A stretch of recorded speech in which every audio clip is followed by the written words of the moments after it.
Mayong hapon, Negros. Ini ang Digicast Negros 10. Ang nagapanguna nga napulo ka mga balita sa isla sa Negros ang amo ni gadulong sa inyo. Update niyo kami via Facebook, YouTube, kag sa among website www.digicastnegros.com. Kag sarama kayo maranto sa Kika Channel 11 sa Kabangkalan City, Himamaylan City, kag Banwasang Ilog. Kag yari na ang top 10 nga mga balita sa Negros subong adlaw. Inmates sa mga detention cells sa mga police station sa Bacolod, nagaginutok na. Sa Banwasang Kanduni, mga pamilya nag-evacuate bangod sa encounter sa tunga sa militar kag NPA. Mga yara sa A1 category kag OFW, nagdagsa sa vaccination sa Bacolod City Government Center. Wala sa pagbago sa travel guidelines sa Negros Occidental. Kag sa Good Vibes, online restaurant sa Bacolod, basket, daon sang saging kag bagaso ang ginagamit sa pag-deliver sa pagkaon. Inatanan sa Digicast Negros 10.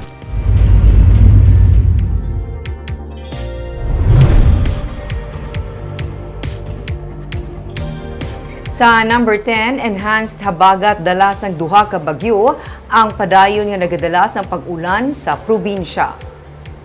Ang Luzon kag ang Western Visayas kung sa diin nalakip ang Negros Occidental amo sa karon ang lubos nga apektado sunod sa pag-asa sa mas pabaskog nga habagat o kun southwest monsoon bangod sang duha ka bagyo Fabian kag Bagyo Sempaka. Gina-forecast sa pag-asa ang padayon nga pag-ulan sa probinsya subong nga adlaw ilabi na sa norte nga bahin sang Negros Occidental.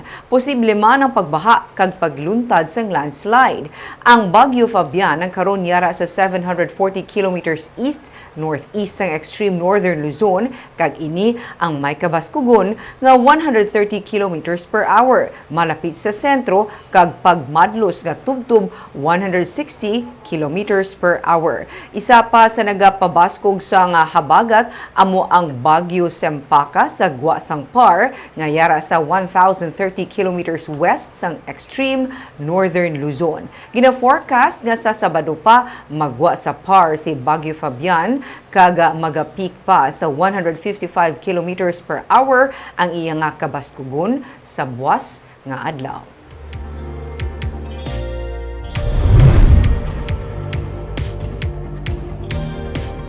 Sa number 9, Bacolod City Police Office wala na sang active cases ng COVID-19.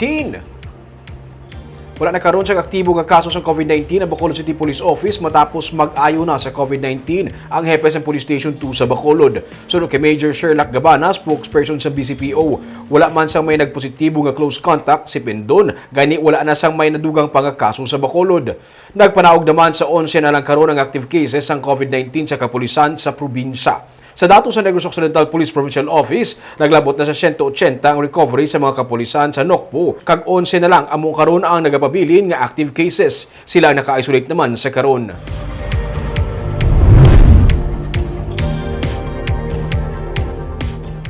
Sa number 8, 5 ka mga jail guard nga napalagyuhan sang 5 ka mga preso sa Negros Occidental District Jail ang natalana ilisan buwas nga adlaw. Natapos na ang 21 dias nga isolation period para sa 5 ka magkatapos ng Bureau of Jail Management and Penology 6 nga magabulos sa 5 ka mga jailers sang Negros Occidental District Jail. Sunod kay Attorney Jairus Duhelio, ang spokesperson sang BJMP6, buwas pwede na makatalos ang 5 ka personnel sa ginpang-relieve nga jailers. Nauna na nga gin-relieve ang jail warden sang NODJ makaligad 5 ka persona nga deprived of liberty o PDL ang nalagyo sa nga Hunyo 29 sa Barangay Tabunan sa siyudad sang Bago. Isa sa mga PDL ang nadakpan na, 2 ang napatay sa separado nga manhunt operation, samtang 2 ang padayon pa nga ginapangita. May 15,000 nga reward nga gintanyag ang BJMP para sa ilang madasig nga pagkadako. Sa number 7,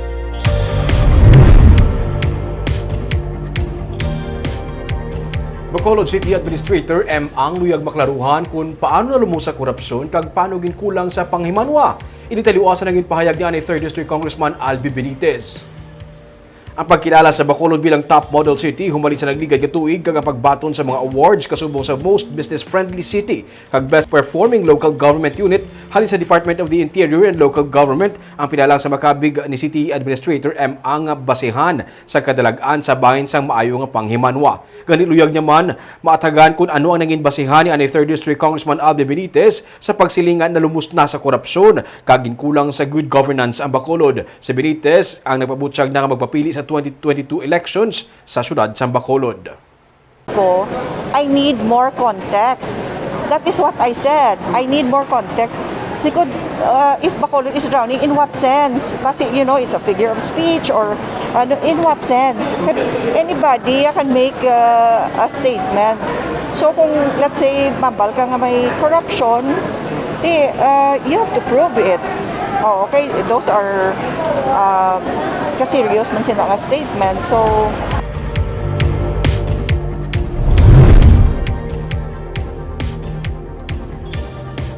Sa number 6, pagasugda na sa Negros Occidental ang pagbakuna sa A4 category gamit mismo ang AstraZeneca vaccine nga ginbakal sang probinsya. Sunod kay Negros Occidental Governor Eugenio Jose Lacson, mga uniformed personnel lakip na mga essential workers ang pagadapatan sang bakuna sa 2,900 ka dose nga nag-abot sa order sa Negros Occidental, 1,450 ang gamiton sa first dose nga natalana sa July 26 to 30 sa Negros Residences. Sunod kay Lacson, wala pa sang clearance ang Negros Occidental nga mag-idog sa A4 category, rason nga ang ginbakal lang nga bakuna sang probinsya amo ang gintalana para sa nakaschedule nga A4 vaccinees. Ang mga nag-abot nga supply gikan sa national government ang para sa gihapon sa A1 tubtub A3 categories. Damlag pa nag-set sang target ng DOH nga dapat 90% sang yara sa A1 ang nabakunahan na pag-abot sang July 19. Kag sa katapusan sang bulan naman, dapat 40% sang A2 o kung mga senior citizen ang nabakunahan na. The mere fact that we are still not allowed, especially for donated, allowed to vaccinate beyond A3 tells us that we have not reached our target yet.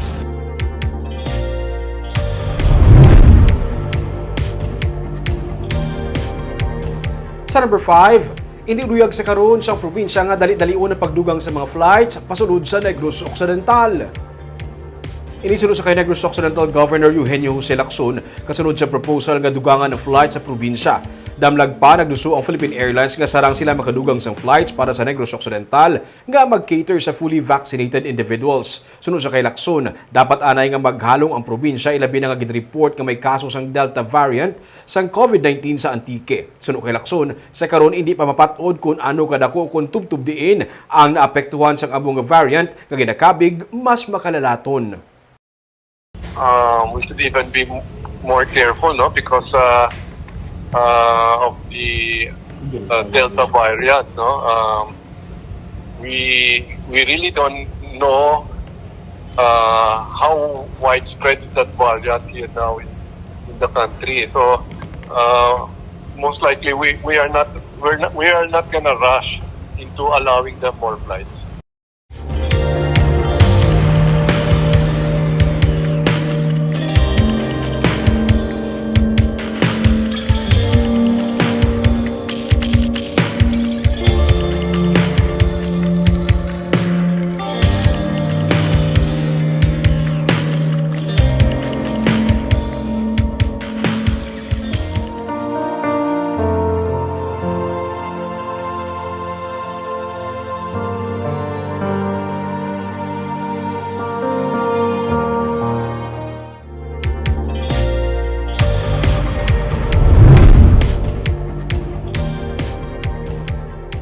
Sa number 4, wala sang pagbag-o o kung nagapabilin sa status quo ang rekesitos sa Negros Occidental para sa mga magasulod sa probinsya. Sunod kay Negros Occidental Governor Eugenio Jose Lacson sa tanan nga magasulod sa probinsya, mayara sila sa gihapon sang duha ka option. ang magpakita sa negative RT-PCR test result bilang isa sa mga rekisito sa S-Pass o kung mismo sa pag-abot na sa probinsya sila magpaidalom sa swab test. Kasunod sa pagkadiskubre sa Delta variant sa COVID-19 sa Region 6, ang Bacolod City nag-ban sa leisure travel sa Bacolod gikan sa Isla Sampanay. Inibilang kabahin sa border control measures ang syudad batok sa paglaptas ng COVID-19 Delta variant. Sa Executive Order 39-A, ginrequire man sa syudad ang mga fully vaccinated Bacolod residents nga magpakita sa negative RT-PCR test results sa ilang pag-abot sa syudad. Wala pa makadesisyon ang probinsya bahin diri sa mga yadtong nagaabot sa Bacolod Silay Airport. Patag ni Lacson nagapabilin man sa karon ang duha ka mga option para sa mga nagabiyahe padulong Negros Occidental.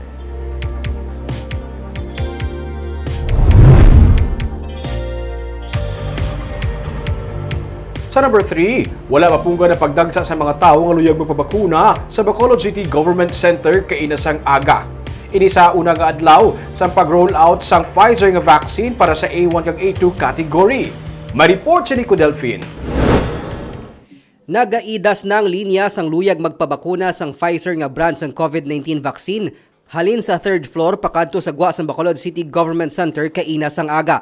Gani agud mapungga ng pagdugok pa sang tawo, ginhinyo na lang sang katapos ang task force disiplina ang wala pa makaparehistro sa bakuna nga magpauli agud mapaiway ang pagginutok. Karang sa papel, sa registration form, pwede na yan, ay kapahuway-huway sa gagawin din sila makatlo o mamagaga, balik lang after lunch. Ang sa wala matagaan, ang advice pwede na kapulik, ang balik lang buwas, kaya hindi naging ma-accommodate. Ang elementary teacher nga si NG Pio Quinto, isa sa mga nagpila agud lang matigayon niya makabiyahe sa Estados Unidos. Siya sa last year pa, before sa pandemic, really nag-stop na siya, sir. Kaya tungkol sa pandemic, in-stop na yung J1 visa. So, subong na kami nag-resume. Suno kay Bacolod Emergency Operations Center Executive Director M. Ang, may masobra sa 2,000 ka doses ang Pfizer vaccine ang ginpain para sa mga A1 kag A2 category, ilabi na para sa mga overseas Filipino workers nga nalakip sa A1.8 category. We did not expect nga mag-amuto kadamo kagina ang tawo nga nagaabot diri. Most of them are OFWs actually nga nagahulat gid sang ini nga vaccine brand to become available kay amo ning acceptable sa mga countries nga katuan nila.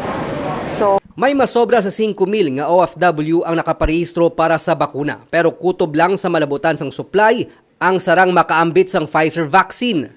para hindi man sila ayawan kung ang iban nga nagakadto diri mga OFWs naton and iban pa nga nagaginutok na di kagundamo na tao, they can always opt to go to the malls.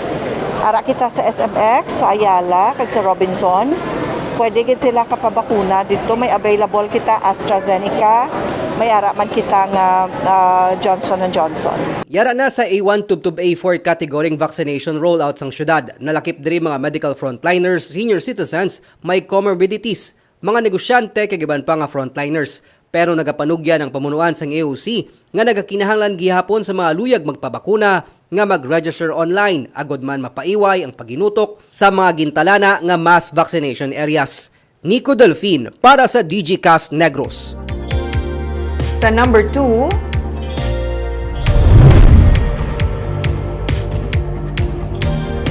pila ka mga pamilya sa Banwasang Candoni ang nag-evacuate kahapon bangod sa nagluntad nga engkwentro.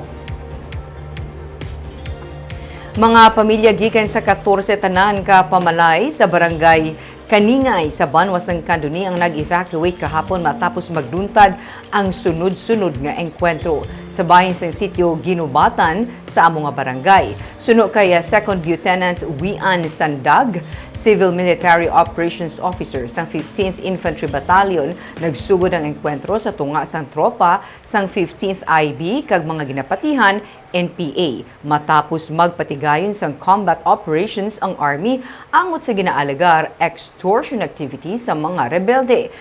Kaapat magluntad ang engkwentro sa among nga sityo suno sa kay Sandag, pero wala man suno sa iya sang may nasamaran sa bahin sang army.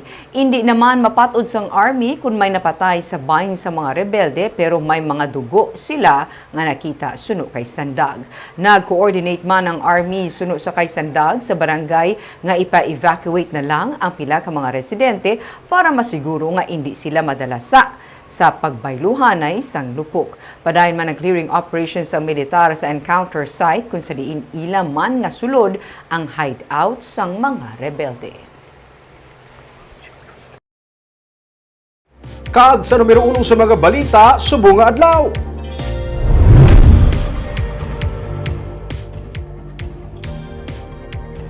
Detainees sa custodial facility sa Bacolod City Police Office ang tuma na kagutok. Sunod naman sa pamunuan sa BJMP, wala sila sa mahimo. Kay ini kabahin sang tikanga ina nga ginahimo para malikawan ang pagpanglaton sa COVID-19 sa sulod mismo sang BJMP facility. Ma-report si Nico Delfin. Sa Police Station 4 sa Barangay Villamonte, nagatinangkas tangka sa sulod sang detention cell ang mga detainees kung magtulog. May mga duyan kung magkaon, nagainikit-ikit ang ilang mga butkon.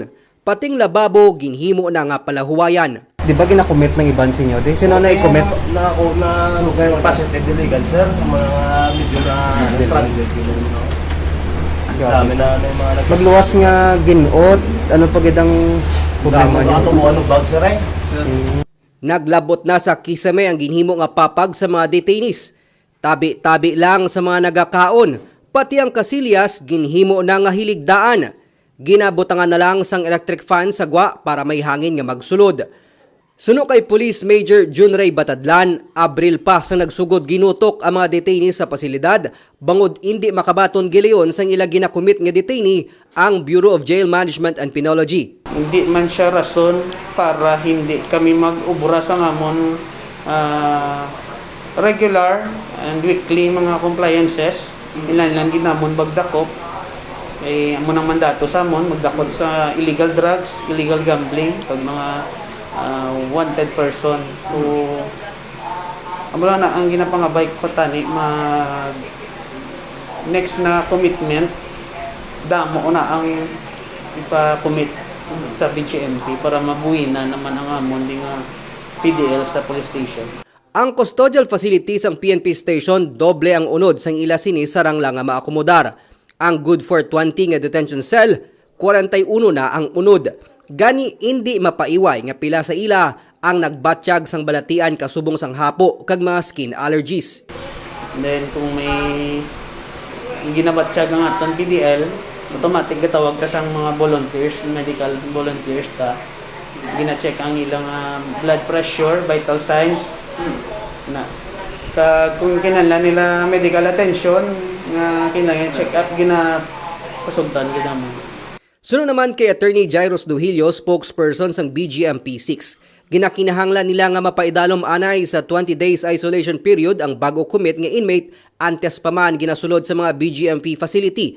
Wala sang shortcut sa ginapatuman nga health protocol suno kay Duhilio, gani bisan sila ang wala sang may mahimo. Kung may mapasti, for example, hindi natin sila ma-download sa mga jail units o origin nila. Kaya ma-isolate naman kita sa ila. Just in case nga hindi natin ma-screen sang maayo kag makadala sila ng COVID. Ang matabo sila nga aton nga jail siya magiging distributor na sang COVID. So, this is the best way, no? Ang aton nga protocol, ang 21-day quarantine period.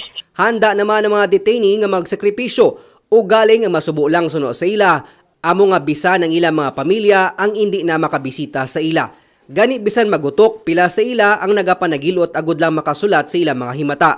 Ang mga pulis naman ang nagapangita sang paagi agud mapalabot ini sa ila himata.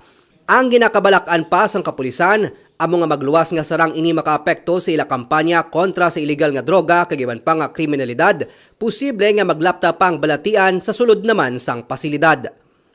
Nico Delfin para sa DG Cast Negros.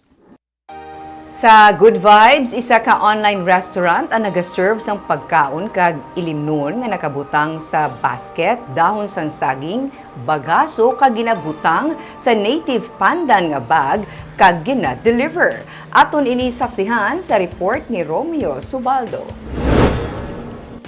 July sang last year, samtang may pandemic sang ginsuguran sang young couple kag entrepreneur nga sanday Jairus Cambelisa kag Rica Bayhon ang timplada nga online restaurant. Mga overseas Filipino workers sila sadto sa Thailand pero nagpauli diri. Wala madayon ang ilasuddan nga obra sa isa ka floating restaurant kaya napinsara nila nga magsugod sang negosyo. Diri na nagsugod ang timplada. 20s pa lang ang edad sang duha pero sa pagsugod pa lang sang ilang negosyo napinsara na nga daan nila nga magamit sang native products kag hindi magamit sang plastic. Na proud kami nga mo nga mong concept, amo nga mong business model, especially sa among mga panahon. First in Bacolod or probably in Negros. or Philippines. So far wala pa gid may come up idea nga ang ibutangan native baskets ng miyara mga tao gabutang sa bilao, di ba? Usual na siya pero amon ng variety siya. We have for individual, may pang groups man kami, we have trays man for party trays. Pati gani sa pagpangumpra, may bit-bit pa nga alat si Jay. Nakilala ang ilang mga pagkaon bangod na butang ini sa basket nga ginahapinan sang dahon sang saging. Ang mga basket nagikan sa banwa sang Murcia. May mga boxes man sila nga gihimo sa ginweave nga dahon sang saging. Gikan naman sa banwa sang Don Salvador Benedicto. Kag ginabakal sang wala usik nga grupo nga nagakampanya para sa paguntat sa paggamit sang plastic kag ginahatag sa ila. Ang ilang nga juice kag sauce nabutang sa mga container nga himo sa bagaso nga gikan man sa wala usik. Kag agaw atensyon ang ilang nga bags nga himo sa dahon sang pandan kag ginahimo pa sa banwa sang Calatrava. Kag may yara man sang bayong nga gikan naman sa Bicol. Ang 10,000, more than 10,000 baskets na ang nasold naman over the years. Ever since nag-start kami. Wala lagi na balik ang basket yan sa customer after. At may iba nagabalik ay mga 30-50 ka baskets, isa lang ang customer. So, bayloan naman siya naman sa food or drinks. Pwede nga balik ko na support si Ebalay. Or pwede niya gamiton like tamnan or Organizer. Instead of the paper bag, silo na innovate into bayong bag. Para mas reusable siya. Kasi syempre ang paper bags, after mo gamit, mabasa, iyaboy mo. Sorry, mabasa siya. Nakuhan lang or kamalong. Very durable.